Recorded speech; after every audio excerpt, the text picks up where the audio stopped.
Welcome to Money Mondays with Melissa, where we talk about financial empowerment while exploring financial assistance available through local, state, and federal governments, each month with a diverse group of subject matter experts.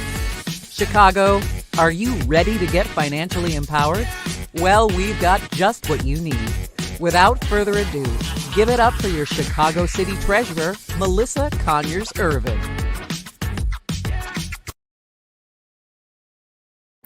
Hello and welcome to our Money Mondays with Melissa. Before we dive into today's insightful session, there are a couple of important points to go over. Firstly, we're excited to inform you that today's session is being recorded and will be available for viewing on both our Facebook and YouTube channels within the next 24 hours. If you encounter any technical difficulties during the live event, please don't hesitate to use the chat feature to inform us, and we'll do our best to assist you promptly. Additionally, we invite you to actively engage with us through the chat. Feel free to send in any questions or comments you might have during the session. Now it's time to introduce our esteemed speakers. We are honored to have with us today Nisi Cotton and Livni Boris. Nisi Cotton, a seasoned licensed financial professional with over 20 years of experience, is currently spearheading a financial literacy campaign with an ambitious goal to educate 30 million families financially by the year 2030. Her extensive background in the financial sector is marked by significant roles, including positions at TransUnion and Equifax, where she excelled as a business data analyst. Following her tenure at Equifax, she transitioned into banking, working at LaSalle Bank, which subsequently became Bank of America. Cotton holds a bachelor's degree in business administration from Robert Morris College. Her driving mission is to empower individuals who seek her expertise, providing them with the essential financial knowledge needed to establish a robust financial foundation. Her dedication to finance, education, and empowerment underscores her commitment to making a meaningful impact in the financial well-being of individuals and families. Livni Boris. Livni Boris is a dedicated licensed financial professional with over 6 years of experience in the field. She is passionately working on a financial literacy campaign aimed at educating 30 million individuals by 2030. This initiative reflects her commitment to empowering individuals with financial knowledge and skills. Prior to her career in finance, Boris served as the director of the nutrition program for DSCC in DuPage and Kane County for 12 years, a role that showcased her leadership and dedication to community service. Her educational background is as diverse as her career, holding a bachelor's degree in computer systems engineering. Boris's mission is deeply rooted in the belief that families can significantly benefit from better financial decision-making. She is driven by the desire to impart knowledge that is often not taught in the community, aiming to bridge the gap in financial education and help families secure a better future. Her work in the financial literacy campaign is a testament to her commitment to this cause, striving to make a lasting impact on the financial well-being of countless individuals and families. Nisi and Livni, I now turn over to you. Thank you so much for that introduction. I appreciate it. So we want to just welcome everyone here today and just start by giving the information about building a solid financial foundation. As it was mentioned, Liberty and I are working on a national campaign to educate 30 million families by the year 2030. So what's so important is being able to save money for your retirement as well as your financial legacy. Can we go to the next slide, please? Thank you. The first thing I want to talk about is paying yourself first. I can't see the slides anymore.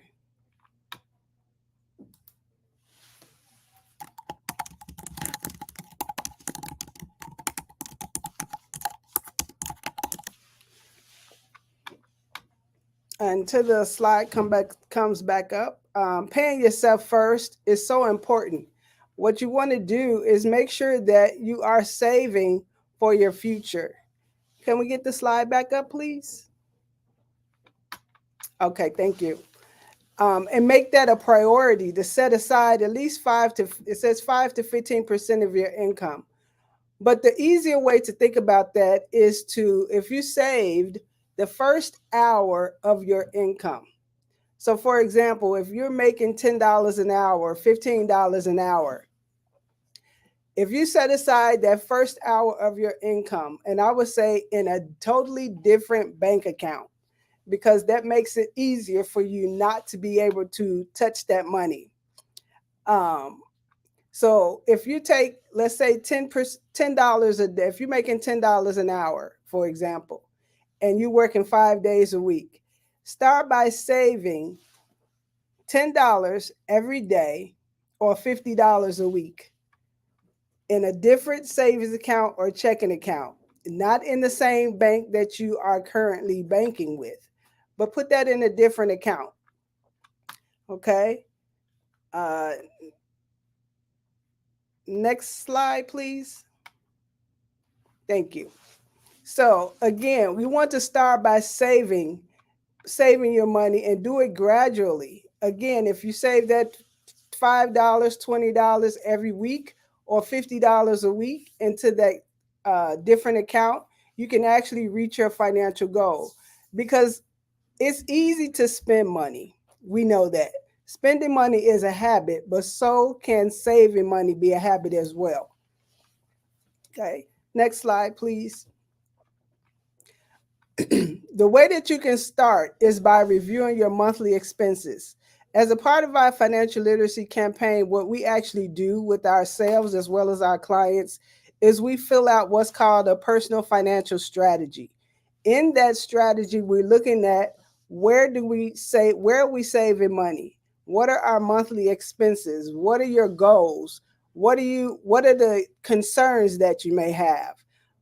Is it saving for retirement? Is it saving for your child's college education? Write down your monthly expenses to see how much money is coming in every month versus how much is being spent every month. Look at what your assets are. Do you currently have a savings account right now? Retirement plan, CDs, mutual funds. What type of assets do you have right now? As well as your liabilities, because that play a role in your saving as well. So what liabilities do you have? Do you have a mortgage? Do you have car loans, personal loans? You want to look at all of this, because at the end, what's coming in versus what's being spent, the amount that's left over, that discretionary income, is going to determine how much you can save every month. Okay, next slide, please. So again, as I said, spending is a habit, but so is savings. So it's not so much about what you earn that counts. What's more important is how much you get to keep. How much do you keep? How much of your income do you keep? Paying yourself first. We work hard for these jobs that we have. I worked hard at TransUnion for almost 10 years. I worked for TransUnion, and then Equifax, and then the bank. So we get up every morning and we give our time for that paycheck. But we should also be saving for ourselves, right? We want to make sure that at the end of our working years, we can also have money saved for the rest of those retirement years. Okay. Next slide. So some of the challenges that we're facing, because I know a lot of times people, you work every day, and at the end of that 2 weeks, if you're getting paid every 2 weeks, you're thinking, I don't have any money to save, right? So these are some of the challenges that we're facing right now. In the US, 79% of Americans feel financial stress. 79%, that's a lot. More than half are living paycheck to paycheck, and 62% of Americans carry credit card debt. 37% already maxed out their credit cards, and 27% don't pay their bills on time. So look, it's ironic that we live in one of the wealthiest countries in the world, but we always have money problems. And why is that? Because financial literacy is not being taught in schools. It wasn't taught in my school. When I went to school, grammar school, high school, college, that wasn't taught. So we need to learn these concepts so that we can better provide for our retirement, so we can better leave a legacy for our families instead of leaving debt to our families, basically.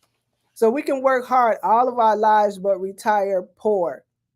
We do so much to raise our kids just to see them finish college with a lot of debt, and then debt becomes a way of life. And I'm sure that everyone on this call today does not want to see their children living a life of debt. We don't want to live that way. So we have to make sure that we're doing the best things for ourselves, that we are actually saving something for ourselves and for our future. We don't have much a lot of times, but we don't know much. But I'm sure you would agree, if you knew where to save your money, the best place to save your money, you would attempt to at least save something, right? Next slide, please. So what I want to talk about now is millionaires. It's something when you think about millionaires, right? Many of them, if you don't already know, many of the millionaires today are not celebrities. They're not fancy people or receiving inheritance. They are normal, average people who build up their financial future with knowledge, planning, and consistent practices over a long period of time. So that's what we want to develop, the habit and the discipline of saving. Again, pay yourself first, because those bills are going to be there. They're going to be there. But you have to make sure that you have money saved for your future, right? Okay. Thank you, Melissa. Leave financial fuel for your destiny. Thank you for that. So, your destiny and not debt. Exactly. So, what we want to do is make sure that we are saving so that if an emergency happens, we have the money there for it and not a credit card. If we become sick, if we become critically ill, chronically ill, we have money there and we're not trying to apply for loans for that. If we reaching retirement age, you want to make sure that you have that money saved for your retirement. So what do the rich know that the poor do not know? Next slide, please. They believe in financial education, and so do we. And that's why we are offering complimentary workshops, which my colleague is going to talk about later, financial workshops to help our clients and friends, family members to get on track financially, because your future is not in the hands of your employer. It's not in the hands of your union or your government. It's neither in the hands of your bank nor your broker. The future is in your hands. And one thing we always say is, if you don't have a plan, the government does. They do have a plan for you, right? So people don't plan to fail, but sometimes we fail to plan. We can plan a vacation, we can plan birthday parties, we can plan weddings, but we need to start planning our financial futures. We know how to make money, right? But now, where do I save my money so that I get a better rate of return on my money? We have to accumulate, make sure that we're accumulating money so that we can retire without having to go back to work because we have to, because the finances are not there. Because you know what? Social Security was not meant to be, or is not meant to be, your main source of retirement income. And a lot of people don't know that. A lot of people, when we get that Social Security statement and we see, oh, well, how much am I going to receive when I retire? That a lot of time is not enough. And then we have to make sure that we're protecting our money, protecting our assets. Because if you're working 40 years of your life in a job and then retire, you have to make sure that that money is protected, right? So the future is in your hands. Make sure that you're making money, but also you're saving it, accumulating it, and protecting your assets. Okay. Next slide, please. All right. So building from insecurity to independence. This is very important because I want you, everyone on here, to imagine your current situation right now, right? Imagine, and you don't need to type it in, but I just want you to think about your proper protection right now. How much proper protection do you have outside of work? Right? How much do you have? Will that take care of any debt that you have outstanding if you were to pass away, if you were to become disabled, if you were to become critically ill or chronically ill? Do you have enough to cover your expenses every month? Then debt. How much debt do you have right now? Is it $10,000 in credit card debt? Is it $20,000 for a car loan? How much debt do you have right now? Emergency fund. Do you have at least 6 months of income saved for emergencies? Because anything can happen. I myself just recently had some car issues. I had to buy 4 new tires for my car. That was $500, right? Then I had to turn around and get my air compressor replaced. That was another $800. But if I didn't have the emergency funds set aside for emergencies, I probably would have had to use credit cards. So you want to make sure that you have a minimum of 6 months of your income saved for emergencies. Investments. Think about your retirement plan at work right now. Do you have a 401k? Are you contributing to that? Do you have a 403b if you work at a hospital or something? Okay. Do you have any type of retirement accounts right now? How much do you have in place? That's your current situation. But now the goal should actually be 10 times for proper protection. You should have at least 10 times of your annual income in protection, right? This is a part of building a solid financial foundation. You want to build from the ground up, as we say, not from the top down. Because a lot of times what we do is we start working a job, we get a 401k, we start investing, but do we really know how a 401k works? Because I know when I worked at a job, HR department didn't talk to me about the funds that we were investing in.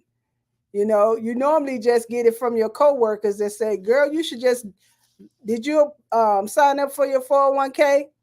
And then you wind up asking your coworkers, well, what investments did you invest in? And you would say, right? That's usually how it works.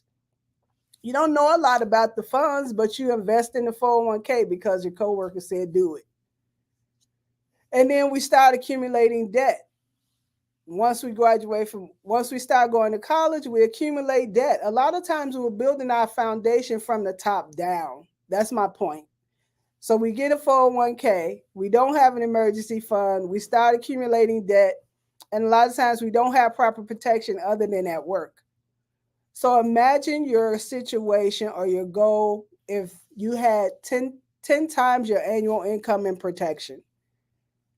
Would that give you a better peace of mind?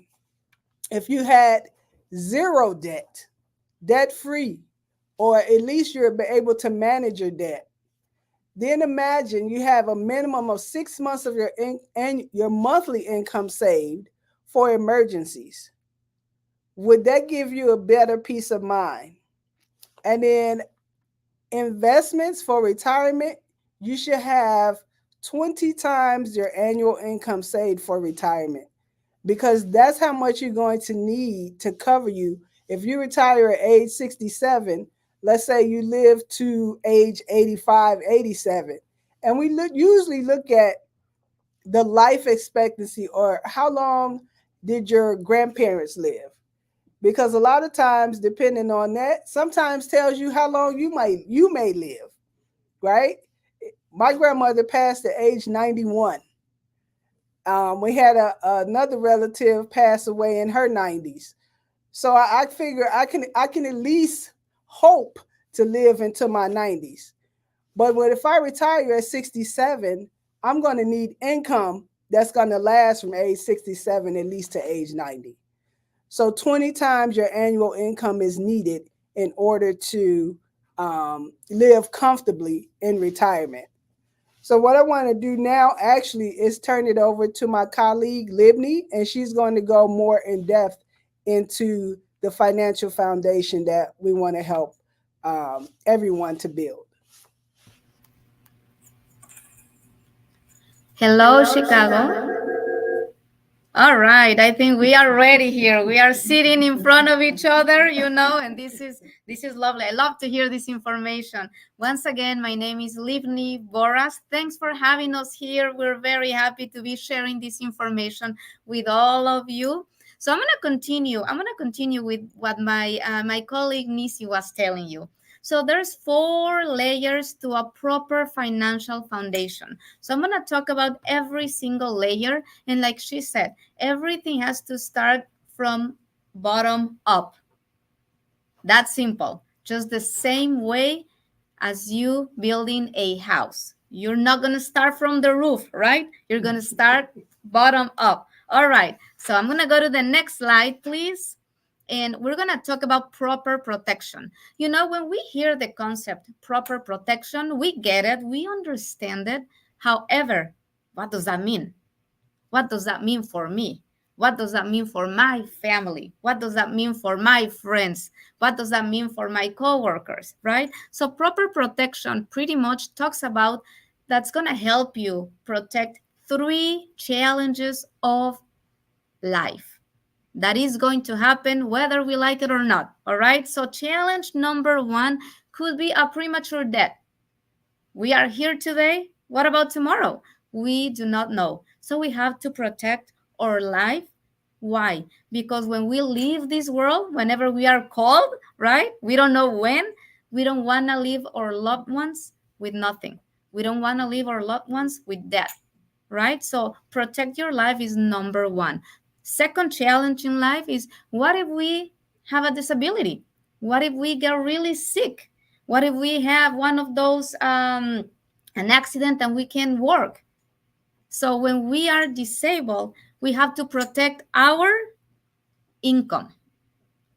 If you don't protect your income, how are you going to pay your house? How are you going to pay your bills? How are you going to put food on your table, right? So number 3, we are going, let's say, you don't die, you don't get disabled, but what if you have a long life?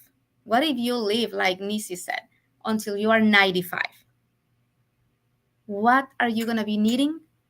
Even more money, even more savings. Why? Because you're living a long life, you're not working, you're going to need, at that age, we're all like, we wish we could be like super healthy, but we don't know.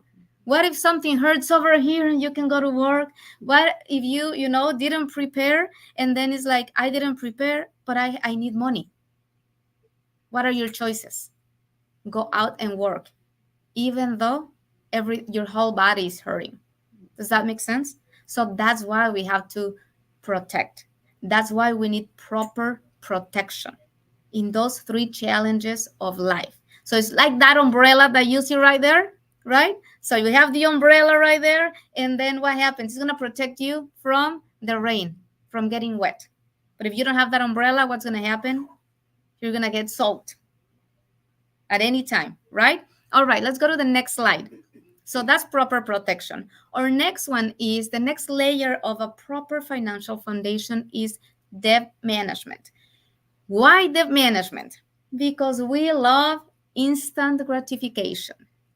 We love, especially right now, right? We are before the holidays. It's like, let's buy all these presents, gifts, this and that, but I have no money. But I do have these plastic things that can buy anything, right? So what's going to happen? You're going to go to the mall. You're going to say like, oh, it's only $20. Oh, it's only $50. Oh, it's only $70. Before you know it, you already owe $1,000 from Christmas. Then you're going to see your statement in January, and then you're going to say, oh, I cannot save because I spent all this money and I have to pay it back, right? So with debt management, we have to be very careful. Nothing wrong spending money. And yes, we have to build our credit. Don't get me wrong. We just have to pay ourselves first and then spend. So there's two groups of people here from all this audience. Group number one, they get their check.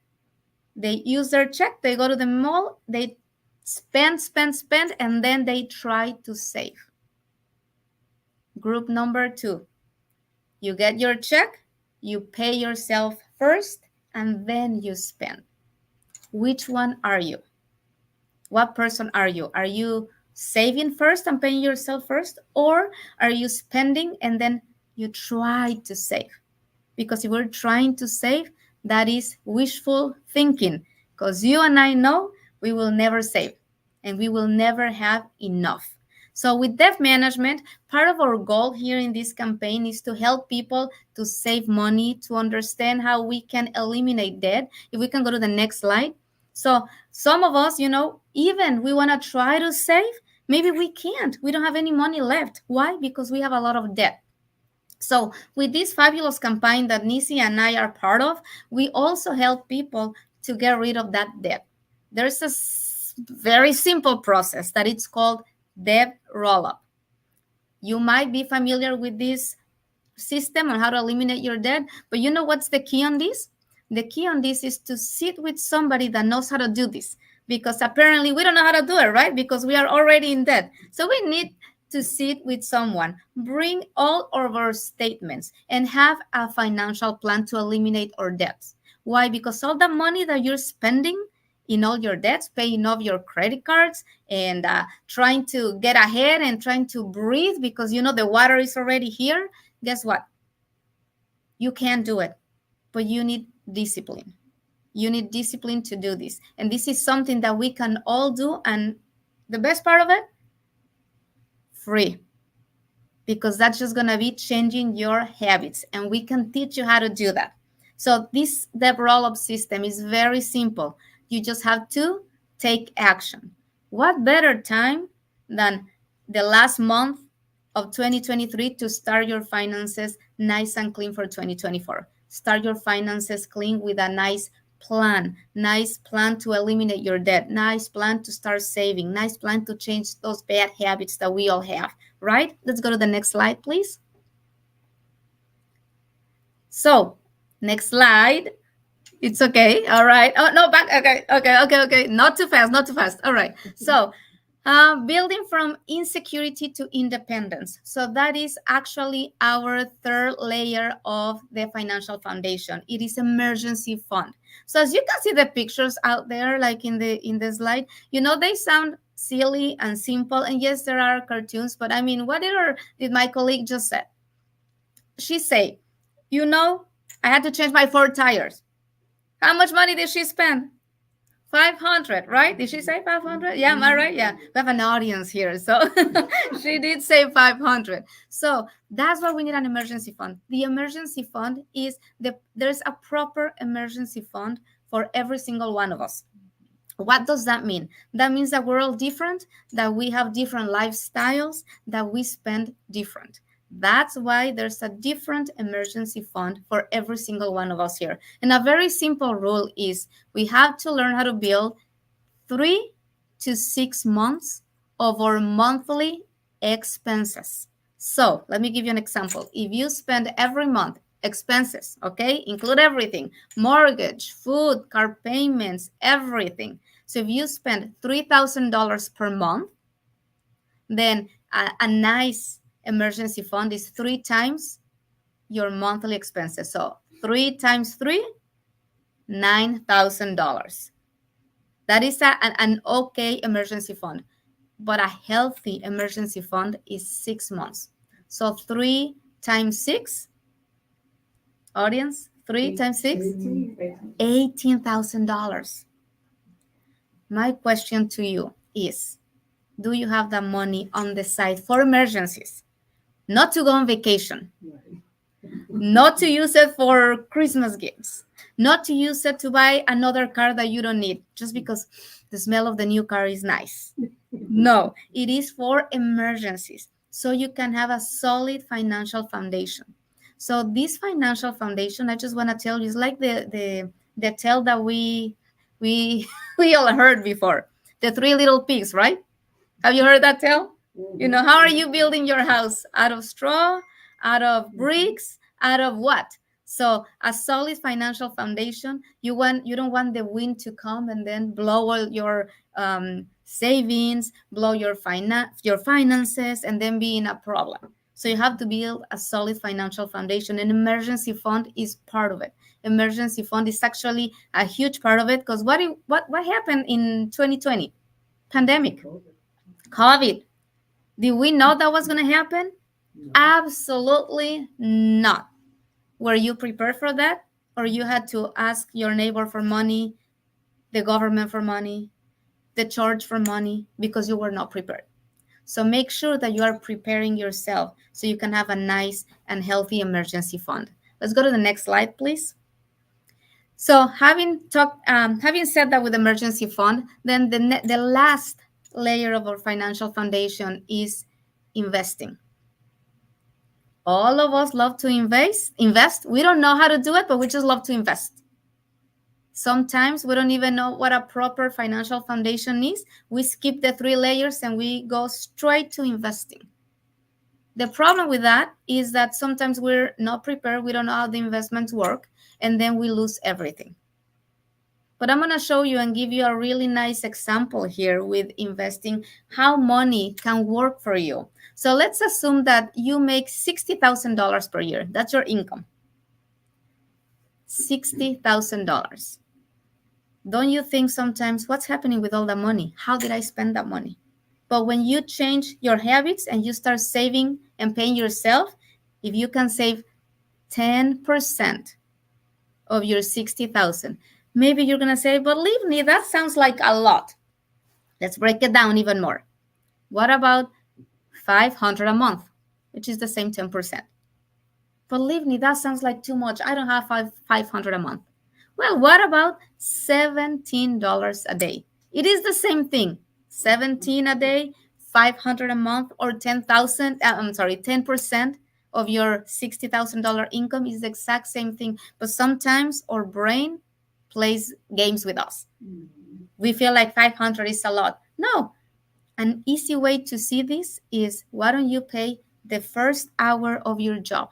When you go to work and you work the first hour, pay that hour to yourself. How much are you making? $10 an hour. Well, that's under the, that's too low right now, right? But maybe 17 an hour, maybe 15 an hour, maybe 20 an hour, maybe 30 an hour. Whatever your hourly salary is, pay yourself first, the first hour of every single day, and make it a habit.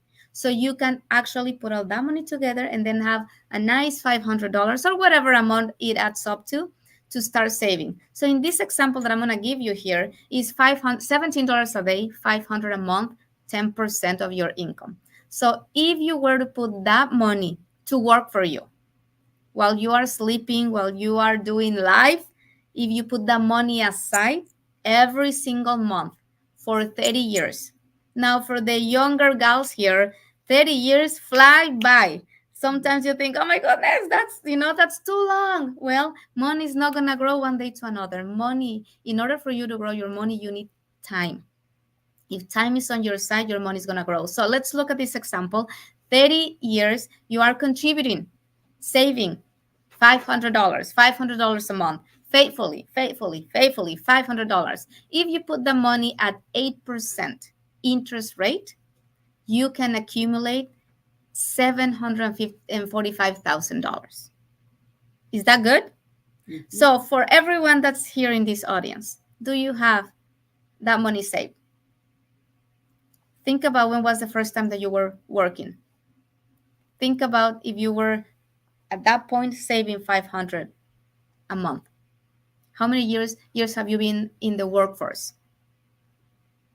Do you have the money saved? Are you taking action? So that's an example of 8%. Then if we do this exact same thing, but put the money in an account that's going to give you a little bit higher interest rate, 10%, look at the difference right there. To me, that's a killer. It's the same amount of money that you're saving, but that 2% difference, it's a whole world of difference. From 8% to 10%, it jumps to over $1 million for the same $500. Does that make sense, everyone? So you need to know where you're putting your money. Let's go to the next slide. So 8% and 10%, there's a huge difference. So now let's say that you already put your money to work and then you're going to stop contributing, right? You're going to stop contributing at your age of 60 or 65 or 55, depending on when you want to retire. So if you leave your money working for you without moving a finger, just using the interest rate, now if your money is at 8% and you stop contributing at 60 years old, you let your money work for 30 years, your money can actually double to $1.5 million. Is that great? Mm-hmm. That is amazing. Now, if you had your money at 10%, your money will double in 7 years just because of the interest rate. Now, can you be financially independent with that kind of money? What if you start saving instead of 500, 1,000? What if you can do 1,500? I don't know. Maybe you can be aggressive and start saving faster. Does that make sense, guys? So the idea is that you have to take control of your finances. Don't let anyone else take control of that. Let's go to the next slide. So in order for us to understand all of this, we need to know where we're putting our money.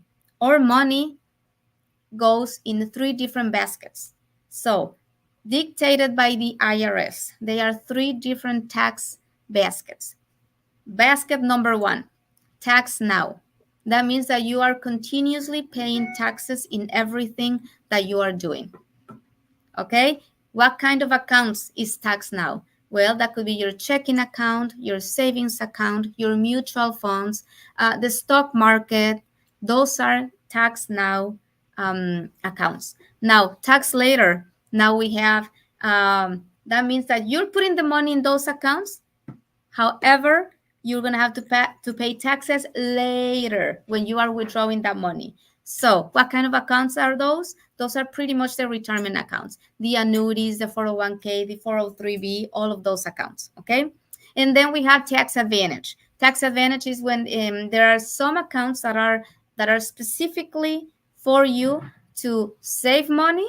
You get a benefit and you put your savings together so you can be tax exempt, okay? We actually give workshops regarding this topic, so that way you can actually start taking action. Let's go to the next slide. Now, that is one spectrum of life, right? That's how money, that's how you save money with all those things. But what about our kids? Are you saving for your kids? Are you planning for the college? Or you're just depending on something else? In grants, you're depending on scholarships, you're depending on your kid to be the more intelligent kid, right? To get all these scholarships and get a full ride. No, we have to actually prepare for that. And we also can help all the parents to prepare for their kids to send them to a college education. Let's go to the next slide. The other side is, do you know how Social Security works? Every time that we get our paycheck, guess what? There's some lines right there, right? Some deductions that are going to Social Security. Do you know how that works? So our advice to you is you need to understand where your money is going. So you need to learn about Social Security so you can have a nice and a nice retirement, right? Let's go to the next slide.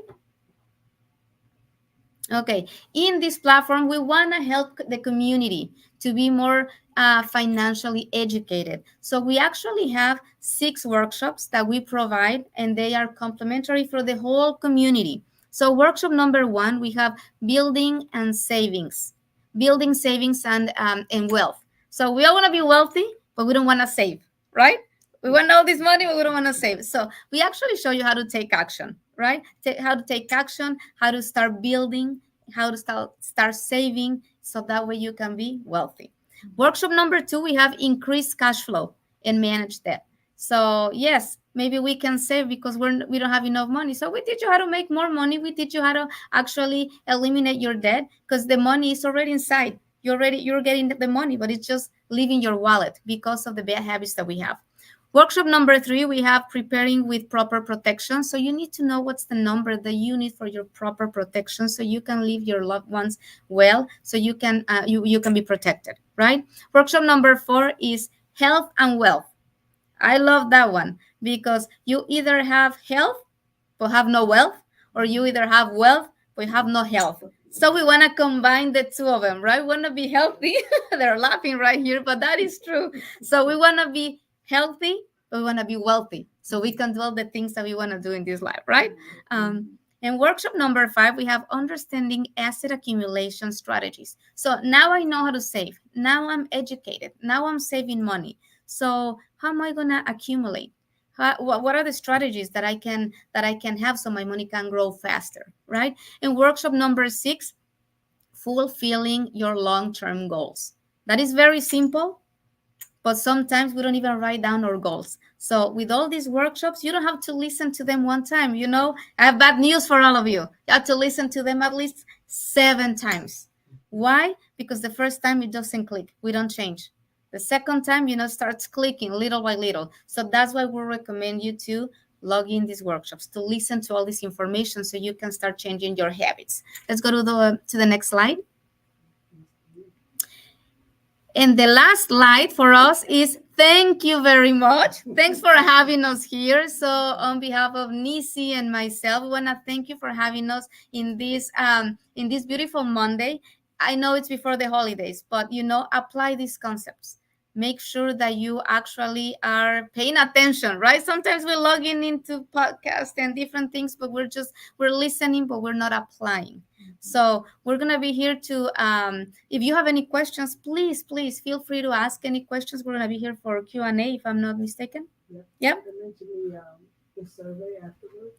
And there's going to be a survey. There's going to be a link sent to them. Is that right? There's going to be a link sent to all of you with the survey. So we can actually, when you answer this survey, then we will know how to help you. We will know how to attack those doubts that you have, how to help you save money, how to help you eliminate your debt, whatever the case is, we can help you in all of those needs.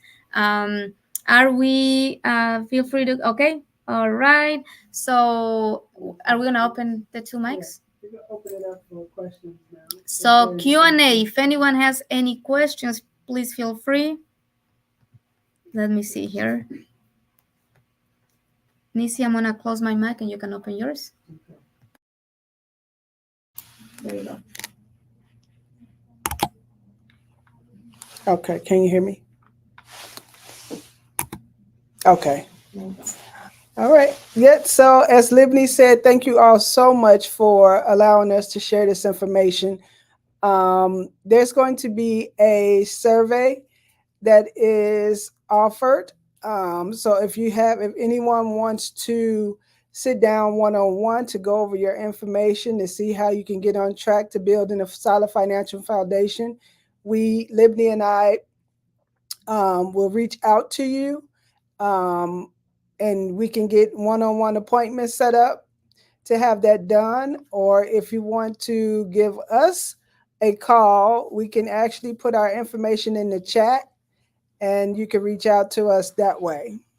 Okay, Libni, is that okay for you? Yes, absolutely. There's a question there. How do we download the lessons? If you can explain how they can download workshops.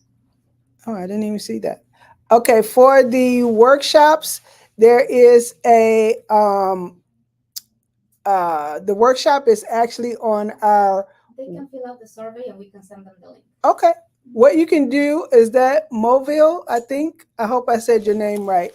If you fill out that survey, we can actually email you the workshop calendar, because there is a calendar that we do every month.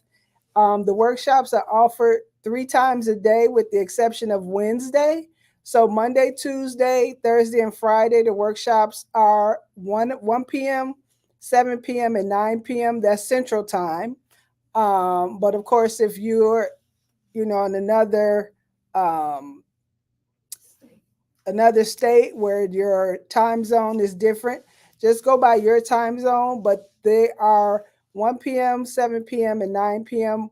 Monday, Tuesday, Thursday, and Friday. And on Wednesday, it's only at 1 p.m. But we can actually email you that calendar as well as the link to register. Okay. And we also have the workshops in Spanish. So if someone's on here and Spanish is better for you, we also do the workshops in Spanish as well. Okay, let me mute mine. All right. And also, if you fill out the survey, make sure that you write down there that you're interested in the workshop so we can send you those links. We do offer these workshops in English, in Spanish, in different languages, actually, because we don't want to leave any family behind without this information.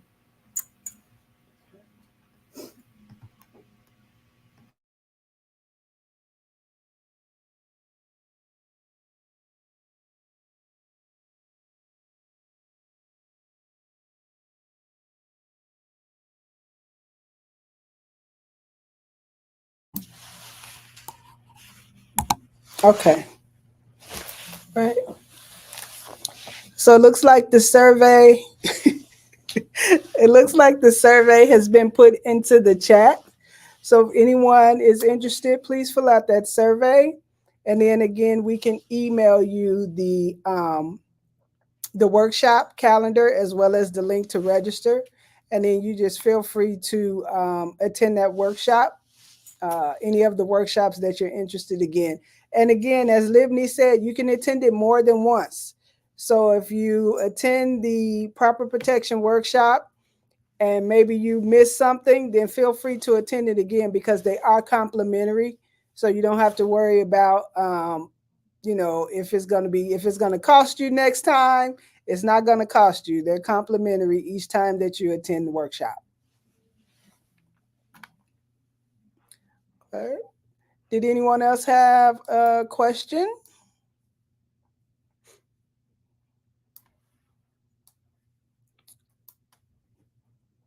Okay. Right. I don't see any other questions.